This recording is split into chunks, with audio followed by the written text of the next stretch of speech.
పశ్చిమాసియాలో ఉద్రిక్తతలు మళ్లీ తారాస్థాయికి చేరాయి. ఇజ్రాయెల్ దళాలు ఇరాన్, లెబనాన్పై విరుచుకుపడ్డాయి. దీంతో శాంతి ప్రయత్నాలకు విఘాతం కలిగేలా ఇజ్రాయెల్పై ఇరాన్ క్షిపణుల వర్షం కురిపించింది.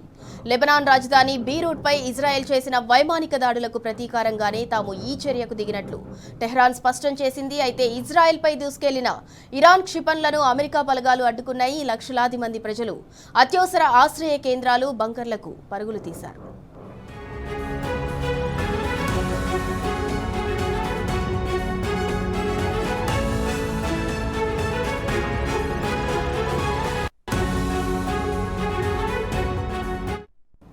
ఇక ఏప్రిల్లో ఇరు దేశాల మధ్య కాల్పుల విరమణ ఒప్పందం అమల్లోకి వచ్చిన తర్వాత తొలిసారి ఇజ్రాయెల్పై ఇరాన్ దాడులు చేసింది.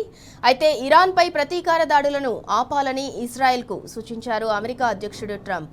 ఇరు దేశాల మధ్య చారిత్రాత్మక ఒప్పందం కుదిరే అవకాశం ఉందని, దాడి చేయవద్దని వారించారు. ఇజ్రాయెల్ ప్రధాని నెతన్యాహు ఆ మాటలను లెక్క చేయకుండా తెల్లవారుజామున ఇరాన్లోని సైనిక స్థావరాలపై భీకర దాడులకు దిగారు. టెహ్రాన్, తబ్రీబ్, ఇస్ఫహాన్ నగరాలలో భారీ పేలుళ్ల శబ్దాలు వినిపించాయి. ఎయిర్ లాంచ్డ్ బాలిస్టిక్ మిసైళ్లతో ఐడిఎఫ్ దాడులు చేసినట్లు ఇస్లామిక్ రివల్యూషనరీ గార్డ్స్ కార్ప్స్ ధృవీకరించింది. దాడి ముప్పును ముందే ఊహించిన ఇరాన్ తమ పశ్చిమ వైమానిక రంగాన్ని తాత్కాలికంగా మూసివేసింది.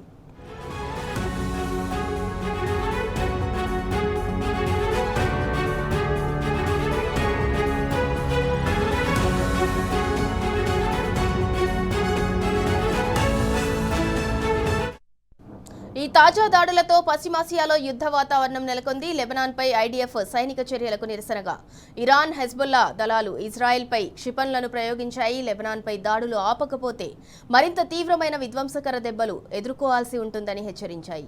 మరోవైపు పశ్చిమాసియా ఉద్రిక్తతల నేపథ్యంలో ఇరాక్, సిరియా దేశాలు కీలక నిర్ణయం తీసుకున్నాయి. భద్రతా ముప్పు పొంచి ఉందన్న ముందస్తు హెచ్చరికలతో తమ దేశాల గగనతలాన్ని తాత్కాలికంగా మూసివేస్తున్నట్లు ప్రకటించాయి. ఈ ఆకస్మిక నిర్ణయంతో ఆయా మార్గాల్లో ప్రయాణించే అంతర్జాతీయ విమాన సర్వీసులపై తీవ్ర ప్రభావం పడనుంది.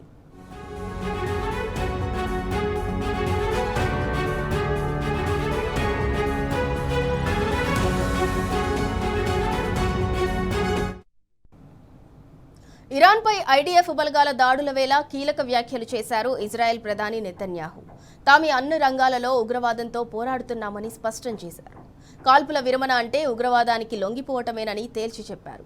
హమాస్, హెజ్బుల్లా వంటి ఉగ్రవాద సంస్థలను పూర్తిగా అంతం చేసే వరకు తమ సైనిక చర్యలు కొనసాగుతాయని ప్రకటించారు నెతన్యాహు. గాజాలో హమాస్ను అన్ని వైపుల నుంచి నిలువరిస్తున్నామని, లెబనాన్ సరిహద్దుల్లో భారీ ఉగ్రవాద స్థావరాలను ధ్వంసం చేస్తున్నామని చెప్పారు.